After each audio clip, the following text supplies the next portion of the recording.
Hi friends, happy house వైఫ్కి స్వాగతం అండి. 40 తర్వాత ఇలా డైటింగ్ చేసుకోవాలండి.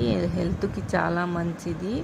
అలాగే రోజు జ్యూస్ తీసుకోవడం వల్ల చాలా మంచిదండి. నేను డైట్లో అయితే ఏం తీసుకుంటానో బ్రేక్ఫాస్ట్లో చూద్దాం పదండి. ముందుగా లేవగానే ఉదయాన్నే నేనైతే ముందుగా జ్యూస్ తాగేస్తానండి.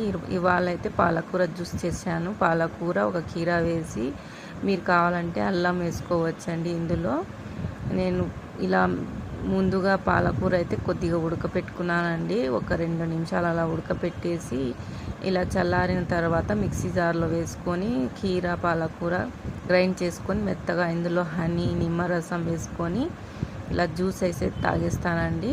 ఒక గంట తర్వాత బ్రేక్ఫాస్ట్ అయితే చేస్తాను. ఇలా బ్రేక్ఫాస్ట్లోకి అయితే డ్రై ఫ్రూట్స్, ఇలా కర్బూజా, మొలకెత్తిన పెసర్లు, కొబ్బరి అయితే కొద్దిగా